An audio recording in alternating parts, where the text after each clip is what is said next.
চট্টগ্রামে বৌদ্ধ মন্দিরের ভিক্ষুক ও সাধারণ বৌদ্ধ ধর্মাবলম্বীদের সাথে বাংলাদেশে বৌদ্ধ সমিতির নেতৃবৃন্দের হামলা ও মারধরের ঘটনা ঘটেছে। বিস্তারিত দেখুন চট্টগ্রাম নিজস্ব প্রতিনিধি MR মিলনের প্রতিবেদনে। শনিবার দুপুর থেকে নন্দনকানন বৌদ্ধ বিহারে শুরু হয় দুই পক্ষের মধ্যে উত্তেজনা, যা পরিণত হয় মারামারিতে। এদিকে শনিবার সকালে বাংলাদেশে বৌদ্ধ সমিতির নেতৃবৃন্দরা বৌদ্ধ মন্দিরে অবস্থান নিতে গেলে তৈরি হয় উত্তেজনা। কথা কাটাকাটি এক পর্যায়ে বৌদ্ধ ভিক্ষুকের গায়ে হাত দেয়াকে কেন্দ্র করে ক্ষিপ্ত হয়ে ওঠেন সাধারণ বৌদ্ধ ধর্মাবলম্বীরা। এ সময় বাংলাদেশের বৌদ্ধ সমিতির নেতৃবৃন্দরা দাবি করেন, লাল কাপড়কে হাতিয়ার করে ভিক্ষুকরা সহিংস পরিবেশ তৈরি করছে। বাংলাদেশ বৌদ্ধ সমিতির নেতৃবৃন্দের বক্তব্যের সাথে একমত নন সাধারণ বৌদ্ধ ধর্মাবলম্বীরা। তারা বলেন, সমিতির নাম ভাঙিয়ে অর্থ আত্মসাৎ করছেন সংগঠনটি।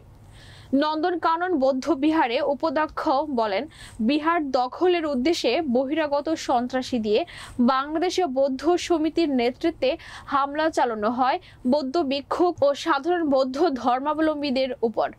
এদিকে পুলিশ ঘটনাস্থলে এসে পরিস্থিতি নিয়ন্ত্রণে আনে। বৌদ্ধ বিহারের পরিস্থিতি নিয়ে সতর্ক অবস্থানে আছেন পুলিশ। কোতোয়ালি থানার ভারপ্রাপ্ত কর্মকর্তা SM ওবায়দুল হক তদন্তের মাধ্যমে বৌদ্ধ বিহারে হামলাকারীদের আইনের আওতায় আনবে প্রশাসন, এমনটাই প্রত্যাশা সাধারণ বৌদ্ধ ধর্মাবলম্বীদের।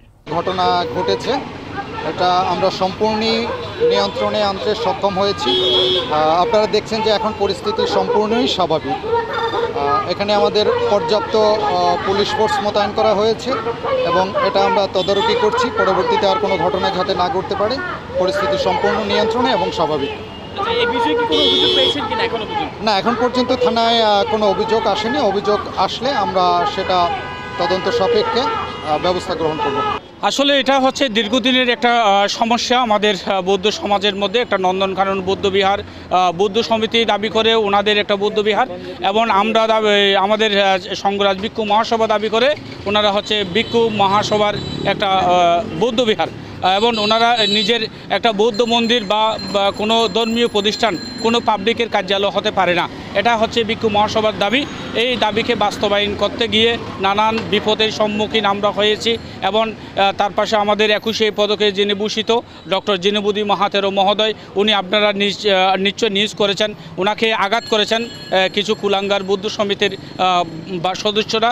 এই আজকে তারই প্রেক্ষিতে আবার ওনারা পুনরায় যখন কেউ ছিল না, ঠিক দুপুর 12টার দিকে ওনারা দখলের মধ্যে গিয়েছিলেন, এবং দখলের মধ্যে কিছু হাতাহাতি আমাদের কিছু বৌদ্ধ ভিক্ষু আহত অবস্থায় চট্টগ্রাম মেডিকেল মধ্যে আছেন। এটা সত্যি খুবই দুঃখজনক।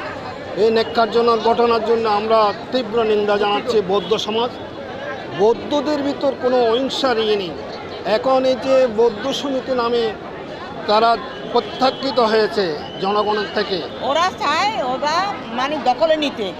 এখানে তো ধরো না, এখানে তো কত ফান্ড হয়, এগুলি ওরা ভোগ করে, আত্মসাৎ করে। সর্বজনীন বিহার, ওরা ব্যক্তিগত বিহার করার জন্য এরকম করতেছে। না না, মারা যায় না, ওরা তো অন্যায় করছে, পাপ করছে। এটা পাপ কর্ম, আমাদের ধর্ম মতো এটা পাপ কর্ম।